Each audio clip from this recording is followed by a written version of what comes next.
2027 IPL కోసం trades అయితే మొదలైన విషయం మనందరికీ తెలిసిందే. అండ్ దాంట్లో ఫస్ట్ ఫర్ మోస్ట్ థింగ్ జరిగిన ట్రేడ్ డీల్ ఏదైనా ఉందా అంటే మోస్ట్ ఎక్స్పెన్సివ్ బై అయినటువంటి రిషబ్ పంత్ తన సొంత గీటుకి అయితే చేరాడు. ఎల్ఎస్జి నుండి తనైతే ఢిల్లీ క్యాపిటల్స్కి మళ్ళీ రిటర్న్ వచ్చేసాడు మామ. అండ్ తను ట్రేడ్ చేసుకుంది అంటే ఎల్ఎస్జి ఎవరితో ట్రేడ్ చేసుకున్నారంటే కుల్దీప్ యాదవ్తో ట్రేడ్ చేసుకున్నారు.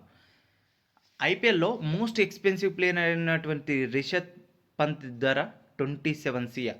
బట్ ఇప్పుడు తనైతే ఢిల్లీ క్యాపిటల్స్కి జస్ట్ 15 CRకి అయితే ట్రేడ్ అయిపోయాడు. ఇటు మన కుల్దీప్ యాదవ్కి అయితే 13.50 lakhs 13,50,00,000తో ఎల్ఐజీ అయితే తనని ట్రేడ్ చేసుకుంది.